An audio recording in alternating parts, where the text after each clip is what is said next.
Сіз супермаркеттен сауда жасап келіп, алған заттарыңыздың арасынан өзіңізге керегі жоқ, немесе жоспарламаған затты көріп, не үшін алғаныңызды білмей таңғалып па едіңіз? Сәлем достар, сіздермен бірге Топ Қазақ арнасы. Бүгін біз сіздерге супермаркеттер мен түрлі сауда орындарының тұтынушыларға арналған қулықтарын айтып беретін боламыз. Ендеше кеттік.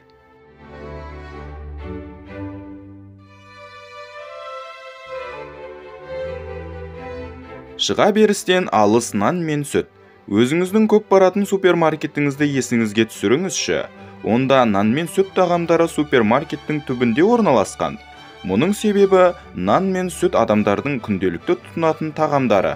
Ал сіз сол тағамдарға жету үшін бүкіл сауда үйінің ішін аралап өтесіз. Сәйкесінше жол жөнекей тағы бірдеңе алып қоюыңыз мүмкін. Супермаркеттердің тағы бір құпиясы, сіз дүкенге алғаш кіріп қалған кезде жеміс-жидектерді көресіз. Бұл сіздің миыңызда супермаркеттегі заттардың барлығы балғын, жаңа, пайдалы деген ой тудырады. Немесе үлкен супермаркеттерде гүлдер мен өсімдіктерді де көруге болады. Сіз бұл заттарды алмасаңыз да, көңіліңіз көтеріліп, сергектік сезімі туындап, сауда жасауға ниетіңіз ашыла түседі. Бәріміз білетіндей, сауда үйлерінде қаптаған көп камералар болады. Бұл тек ұрыларды ұстау үшін ғана емес, тұтынушылардың іс-әрекетін зерттеу үшін керек. Яғни, арнайы мамандар әртүрлі адамдардың қалай сауда жасайтындығын, қай жерде кідіріп, қай жерде жылдам жүретініне дейін назар аударады. Зерттеу нәтижелеріне сәйкес, кейіннен дүкенге өзгерістер енгізіледі, бірақ бұның барлығы да біз көбірек ақша құртуымыз үшін жасалынады.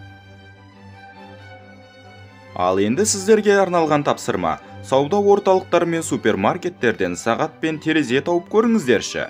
Бұл мүмкін емес деуге болады. Бұл құпия әдістің авторы Виктор Грюин. Дәл осы адам ақш-тағы алғашқы сауда үйлерінің жоспарын жасаушы. Үлкен холдардың міндеті сізді адастыру, себебі сіз қандайда бір нақты затты алуға келіп, жан-жағыңыздағы көңіл көтеру, демалу орындарын көріп, соларға назарыңыз ауып, көп уақытыңызды сонда өткізесіз. Ал сіз аяқ асты сағатты көріп, не үшін жүргеніңізді есіңізге түсіріп алмауыңыз үшін сағаттар алынып тасталынған. Жоспарланған 20 минуттың орнына 2 сағат жүргеніңізді білсеңіз, үйге қайтуға асығатыныңыз сөзсіз. Міне осы себептен сауда орталықтарында уақыт білінбей өтеді. Супермаркеттердегі қоларбаларда да қулық бар. Сіз байқаған боларсыз, бұндай қоларбалар қатты жүрсеңіз сықырлайды. Егер сізде байқаған болсаңыз, лайк басыңыз. Бұл қоларбалар ескі деген мағынаны білдірмейді. Бұл арнайы солай жасалынған қулық. Енді тып-тыныш супермаркеттің ішінде арбаны қатты сықырлатып жүрмес үшін адамдар өз жүрістерін ақырындатады. Нәтижесінде сол кезде назарыңыз басқа жаққа ауа бастайды. Жалпы қоларбалар негізінен кең болып келеді. Бұл біздің көзімізді алдап, еріксіз түрде қоларбаны толтыруға тырысамыз. Нәтижесінде көптеген заттарды алып қоямыз. Сол себепті егер аз зат алғыңыз келсе, қол себетті пайдаланған жөн. Супермаркеттегі кассаларда стратегиялық маңызды орын. Ең қарапайымы ол түрлі ұсақ-түйек заттар тұратын стенд.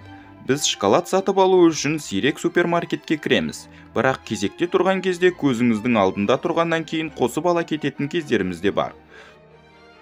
Сондай-ақ касса әдейі тар болып жасалынған, себебі адамдар бір-бірден кезекке тұрады. Егер сіздің артыңызда бірнеше адам тұрса, сіз өзіңізге керек емес затты алып қойып, қайтадан орнына қою үшін кезектегі басқа адамдарға кедергі жасап, қысылысып, олардан кешірім сұрап шығуыңыз керек болады. Ал көбісі олай істегісі келмейді де өзіне керек емес заттарды алып қояды. Сөрелердегі заттардың орналасуында да ерекшеліктері бар. Бірінші құпия, дұрыс орналастыру. Қымбат заттың жанында міндетті түрде сол заттың одан да қымбат түрі тұрады. Нәтижесінде сізде ол зат басқа заттарға қарағанда арзан екені туралы алдамшы ой қалыптасады. Екінші құпия, заттардың сөредегі орны. Қымбат заттар заңды түрде көз деңгейінде тұрады, ал арзан заттар төменде болады.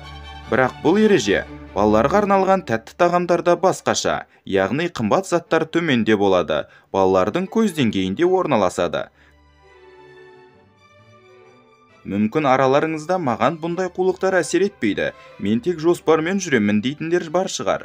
Бірақ шынтуайтына келгенде бұндай қулықтар көп адамға әсер етеді. Бұның айқын дәлелі қазіргі кезде көптеп ашылып жатқан супермаркеттер. Комментарийге өзіңіздің супермаркеттерге қаншалықты жиі баратындығыңызды жазып кетіңіздер. Бүгінгі видеоның соңы.